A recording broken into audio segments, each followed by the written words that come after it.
இந்த வீடியோல வந்துட்டு நம்ம எந்த மூவியை பத்தி பேச போறோம் அப்படின்னு பாத்தீங்கன்னா சத்யா இன்ட்ரோ பார்த்துட்டு வாங்க.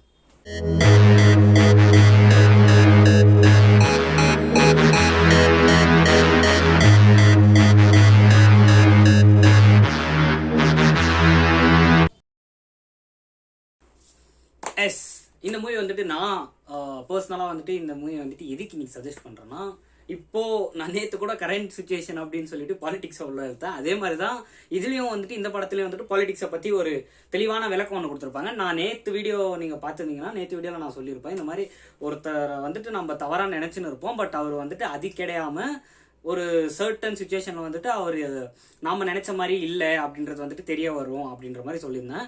அதை நான் நல்ல விதத்தில் சொல்லியிருந்தேன். பட் இதில் வந்துட்டு அதே மாதிரி தான் அதை கெட்ட விதத்தில் காமிச்சிருப்பாங்க. இவர் கூட வந்துட்டு ஒரு 2 பொலிட்டிக்கல் பார்ட்டிஸ் வந்துட்டு ஒரு 2 பொலிட்டிக்கல் லீடர்ஸ் இருப்பாங்க, likewise MLA or something etcetera, இந்த மாதிரி 2 பேர் இருப்பாங்க. இவருக்கு வந்துட்டு எஜுகேட்டட், ஜாப்லெஸ், ஜாப் கிடைக்காது, எங்கே போனாலும் ரிஜெக்ஷன், இந்த மாதிரி நிறையா வந்துட்டு பார்த்துருப்பாரு. லிட்ரலி அஸ் நாம ஏன்னா நிறைய பேர் இருக்கோம்ல, இந்த மாதிரி தான் அந்த காலத்து ஒரு விஐபி அப்படின்னு சொல்லலாம். இந்த மாதிரி இருக்கிற ஒரு ஹீரோ வந்துட்டு எப்படி வந்துட்டு அவர் லைஃப்பில் செட்டில் ஆகிறாரு, அவர் லைஃப் வந்துட்டு எப்படியெல்லாம் எதெல்லாம் கோ த்ரூ பண்ணுது அப்படின்றது தான் இந்த படமே. ஆக்சுவலாக வந்துட்டு எனக்கு இந்த படத்தோட ஓவரால் எல்லா ஃப்ரேம்ஸும் வந்துட்டு ரொம்பவே பிடிச்சிருந்துச்சி. ஓப்பனிங்கில் வந்துட்டு சாங்குக்கு முன்னாடின்னு நினைக்கிறேன் ஒரு கேரம் போர்டு ஷாட் ஒன்று இருக்கும். அந்த கேரம் போர்டு ஷாட்டில் வந்துட்டு அந்த ஸ்ட்ரைக்கரை வந்துட்டு அடிக்கும் போது அந்த 4 பக்கத்துலேயும் இப்படி போயிட்டு வர்றதை வந்துட்டு இவங்க ஷார்ட் மாதிரி எடுத்திருப்பாங்க. இந்த பக்கம் ஒரு 3-4 ஃப்ரேம்ஸ் அது கிடைச்சா ஆட் பண்ணி விட்றான். அவ்வளோ கிளியராக அந்த டைமில் வந்துட்டு ரொம்பவே நீட்டாகவும் எந்தவித ஒரு டிஸ்ட்ராக்ஷனும் இல்லாமல் அந்த டைமில் வந்துட்டு ரொம்பவே டீசெண்டாக எடுத்திருந்தாங்க. அண்ட் ஓவராலாக இளையராஜா தான் மியூசிக், தட்ஸ் ஃபைன். இளையராஜா மியூசிக்னாலே அது பாட்டுக்கு ஒரு ரகத்தில் இருக்கும், அதை பற்றி நம்ம எந்த குறையும் சொல்ல முடியாது. அண்ட் ஓவராலாக வந்துட்டு மூவி வந்துட்டு எப்படி போகுது, ஸ்லோவாக ஃபாஸ்ட்டாக அந்த மாதிரி நல்லா கேட்டிங்கன்னா படம் வந்துட்டு செம்ம ஸ்மூத்தாக செம்ம ஃபாஸ்ட்டாக போகுது. ஒவ்வொரு இடத்துல வந்துட்டு எங்கேயும் வந்துட்டு இந்த மாதிரி என்னடா அது ஸ்லோவாக போகுது அப்படின்ற மாதிரிலாம் எதுவும் ஃபீல் ஆகாது.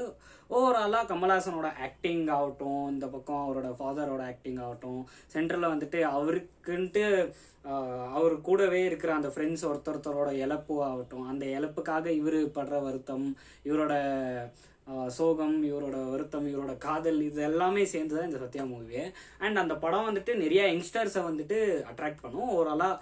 ஏன்னா நிறையா பேர் வந்துட்டு இப்போ ஏதோ ஒரு தப்பு நடக்குது அங்கன்னா அதை வந்துட்டு தடுத்து நிறுத்தணும், அதை வந்துட்டு எதிர்த்து கேட்கணும் அப்படின்னு இருப்பாங்க. பட் யாராலையும் அதை பண்ண முடியாது.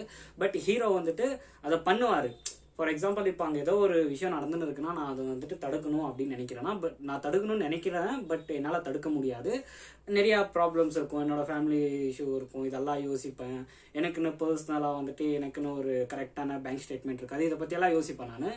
இதை பற்றியெல்லாம் யோசிச்சுட்டு தான் ஏதாவது ஒரு பிரச்சனைக்குள்ளே போகணுமா, இல்லை யாரு கூடயாவது பேசணுமா, இந்த விஷயத்தில் வந்துட்டு இறங்கலாமா வேணாமா, இல்லை ஒரு எங்கேயாவது போகலாமா வேணாமா, எங்கேயா ட்ரிப் அடிக்கலாமா வேணாமா, இந்த மாதிரி எல்லாம் யோசிப்பேன். இதே மாதிரி ஒரு சுச்சுவேஷனில் தான் அவரும் இருப்பார். பட் அதெல்லாம் உடச்சி தள்ளி வெளியே வருவார். அண்ட் அவர் அப்படி வெளியே வந்தப்போ என்ன நடக்குது அப்படின்றது தான் whole movie. And that's the video guys. அடுத்த வீடியோவில் உங்களை சந்திக்கும் வரை உங்களிடமிருந்து விடைபெறுவது ஃபன்கி. பாய்.